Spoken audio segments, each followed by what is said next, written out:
Buongiorno a tutti.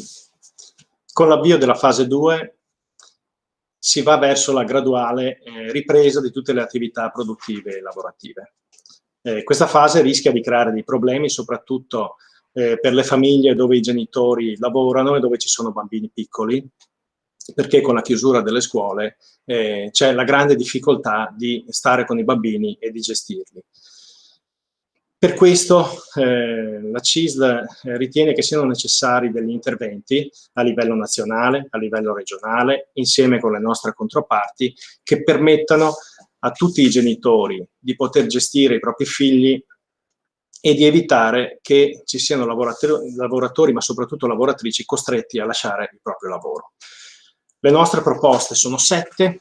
La prima proposta è quella di rinnovare i congedi speciali introdotti dal Cura Italia, permettendo l'alternanza fra l'utilizzo dei congedi fra papà e mamma e aumentandone l'indennità. La seconda proposta è il rinnovo del bonus babysitter.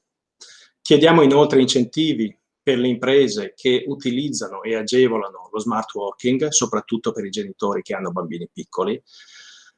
Chiediamo la possibilità di verificare, insieme con le autorità scientifiche, la possibilità di aprire i centri estivi per quest'estate, per i bambini. Chiediamo di fare accordi con le imprese che permettano orari e turnistiche alternate fra i genitori per permettergli di stare con i bambini che sono a casa. Chiediamo di utilizzare, tramite sempre la contrattazione, il welfare aziendale e il welfare bilaterale per sostenere anche economicamente le famiglie. Chiediamo infine alla Regione di poter utilizzare una parte dei fondi europei residui per finanziare misure e strumenti di conciliazione. Queste sono le nostre proposte.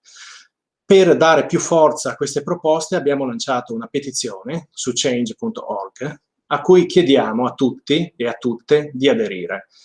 L'adesione alla petizione è molto semplice, basta andare nel nostro sito www.cislveneto.it e cliccare sul banner che vi porta nella pagina della petizione e sottoscriverla.